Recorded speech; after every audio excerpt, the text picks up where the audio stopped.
Hey everybody, I hope y'all are having an amazing day today. My name is Mercer and welcome back to another episode of Character War. And today on Character War we have two creative survivors and builders who have awesome and fantastic games. I am of course talking about none other than Steve, the newest member of Smash and main character of Minecraft, versus the Terrarian, the main character to Terraria. For this matchup, there will be no mods, no creative mode, no hard mode for Terraria, just a one-on-one duel as survivors. So, who wins this fight? Well, why don't we see for ourselves? Steve is the main character to Minecraft, a very popular game made by Notch and Jeb, the literal gods of Minecraft, along with Alex. While Steve has survived in the dangerous world of Minecraft, yes, it's extremely dangerous to survive there with all the mods, he has incredibly developed incredible warrior-like skills. He has numerous different picks, axes, shovels, hoes, and of course, swords. These swords come out in a variety of different materials, including wooden, stone, iron, gold, and diamond, with diamond being the strongest, only second to a very mysterious material, that being netherite, a powerful material from the dimension known as the nether. This netherite material is almost unbreakable, allowing strong hits and can go into armor, but we'll go into that later. As the most powerful weapon is the trident, a powerful weapon from the sea. Not only does this deal massive amounts of damage up close, it can also be thrown as a long-range spear, dealing the same amount of damage overall. With his diamond pickaxe, Steve is incredibly athletic, being able to go through sheets of rock faster than most miners. Keep in mind, a miner needs at least 2 days to go through full sheets of rock, while Steve can go in under 2 minutes. He can also break trees, stone, and even obsidian sometimes with his bare hands, and has mastered over long-range combat too, like his crossbow and bow, which you can shoot with numerous different arrows. These arrows have a barrage of different flavors, I guess. There's plain and simple arrows, which just deal a good amount of damage too. Poisonous arrows, harming arrows, slowness arrows, and weakness arrows, and also has numerous different sets of armor: leather, chain, gold, iron, and diamond. Diamond is incredibly strong, and this armor allows Steve to take out and dish out tons of pain towards himself. This is incredibly useful to him as well. He also has his netherite armor, forged from, the material made from the dimension of the nether. This netherite armor can take an explosion to the face and decreases large amounts of knockback damage overall.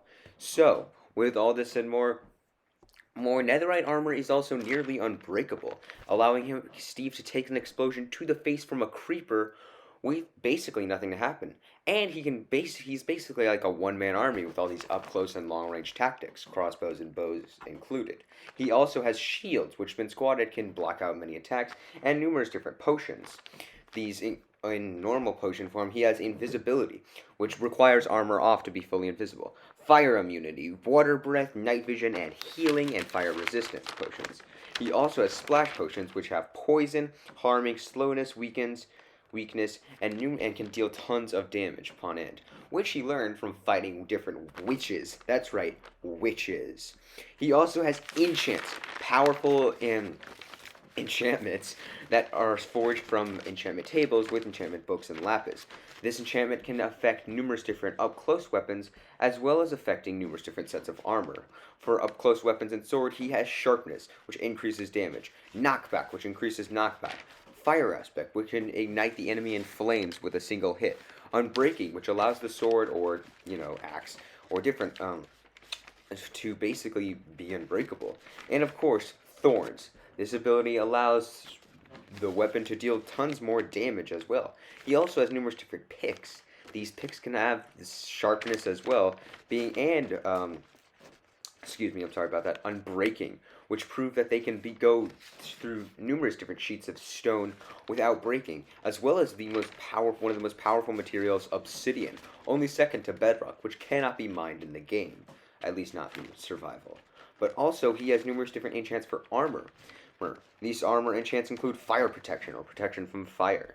There's enchants for feather falling, which decrease bad landings on falling off cliffs. Yes, blast protection, which can take hits from numerous different arrows without going down. And of course, we have unbreaking, thorns somehow from being able to hit and taking back knockback, Frostwalker and boots which allow them to walk on water and make sheets of ice underneath it, and protection as well, having protective armor sheets in front of it. All of these enchants are incredibly powerful, but they cost a great deal of lapis to help as well. Remember, lapis is a very rare source and can be mined in the game, as well as enchantment books. Not to mention, Steve has tons of different other materials as well. He, of course, has his famous TNT and large amounts of explosion. The Electra allows him to glide. And with redstone, he can shoot out arrows, fireworks, and TNT. Redstone is a powerful material that can power dispensers to dispense and release numerous different materials at will, like a cannon, but it has to be powered by redstone. Cats allow him to scare away creepers, dogs can hunt, and he can throw snowballs and activate lava and water. Ender pearls allow for short-range teleportation but bad knockback, and the Electro can allow him to glide through the air, and campfires can heat him up. With all this and more, Steve has tons of materials to work with here. He also has numerous different feats to back him up too. He's taken a hit from the Iron Golem, survived mind control from the Elder Guardian, defeated the legendary Ender Dragon, dodged attacks from the Wither, kept up pace with the how would I say this? Enderman, who is able to teleport and move faster than the eye can see.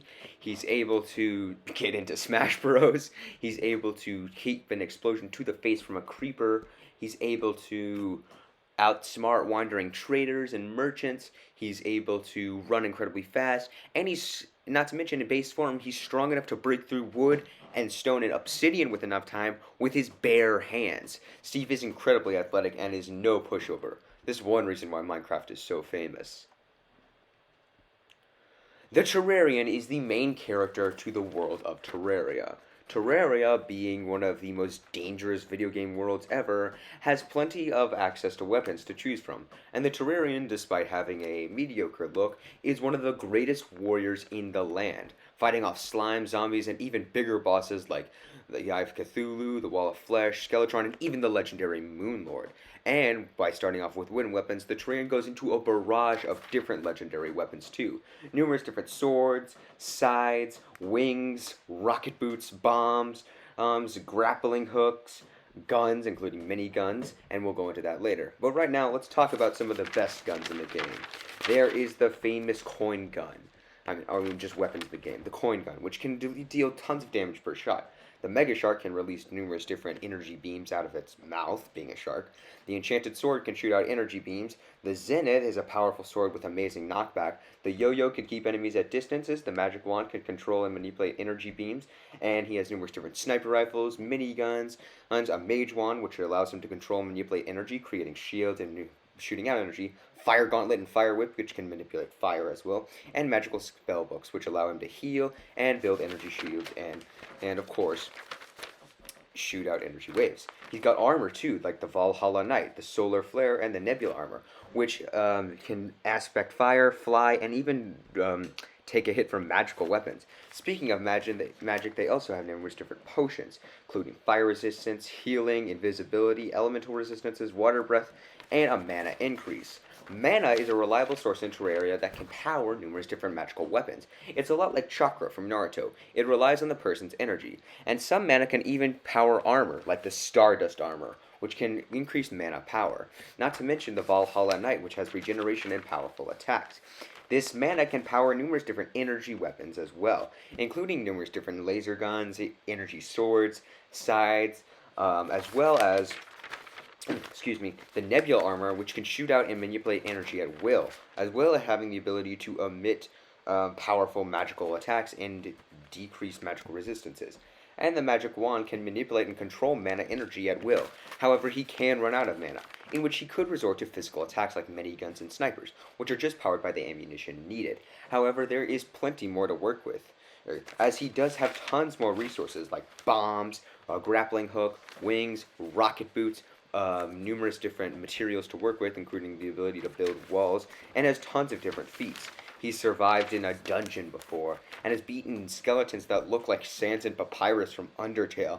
No, I didn't stutter there, Sans and Papyrus. He survived hell. He's blocked attacks from the Moonlord, and he's defeated the Moonlord as well.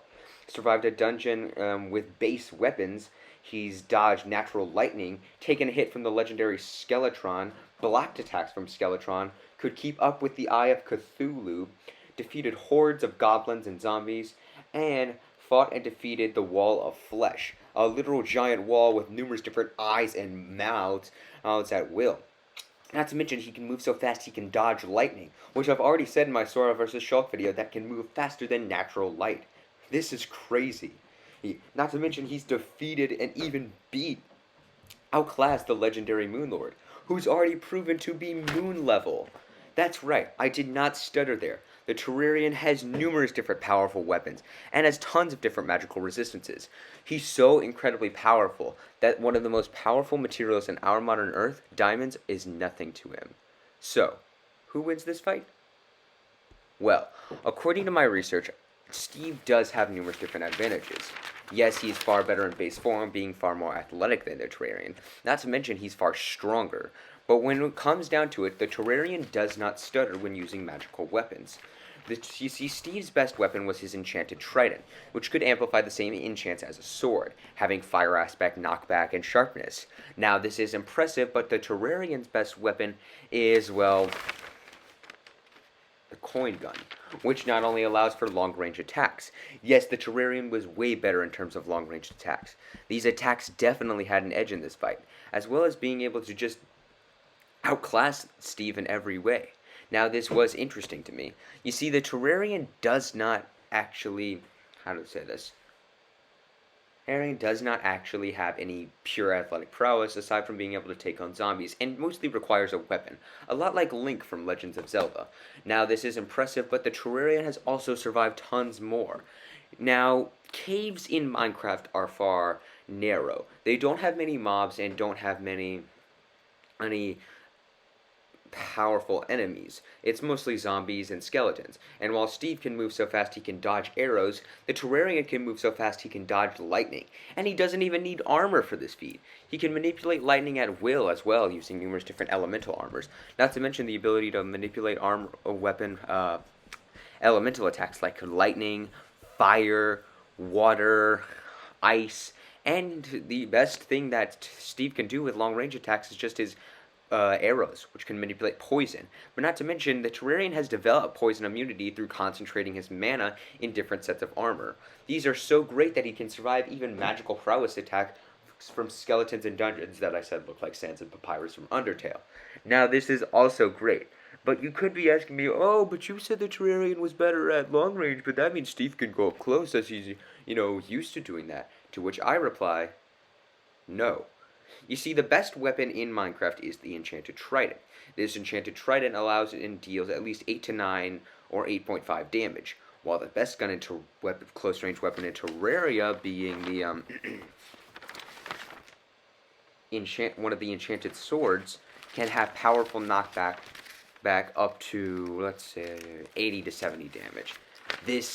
Yes, I did not stutter there. You see, also, the Terrarian definitely had an edge in durability, and was much stronger, as Skeletron is far bigger than any Iron Golem, meaning that he could block a heavier attack. We've already proven he's faster, and he can generate more hearts. Even if this was at base form, which it couldn't be, Steve would not resort to base form, as most Minecraft players and most Terraria players refuse to resort to base form in a fight. They only use the natural weapons that they could honestly have, which I agree with. Now, the Terrarian did not have many advantages in this fight aside from his super and powerful forms. His arsenal was way better than Steve's, but he was not athletic and as skilled as Steve. But that does not mean he was anywhere near being a pushover. You see, the Terrarian also had tons more magical prowess. Yes, the enchants in Minecraft are strong, but mana is a reliable energetic source, allowing him to have more access to the weapons around him and carry it at all times, while lapis and enchants was a much rarer source that Steve could not access all the time. So with more power, more strength, better speed, and durability, the Terrarian had a definite edge in this fight, putting him as the winner of this war. So, the winner is the Terrarian. On the next episode of Character War, we have our Halloween special with Jason Vorhees from Friday the 13th versus Michael Myers from the Halloween franchise. I hope you guys enjoy this. Always be sure to like, subscribe, and comment, and I will see you all then.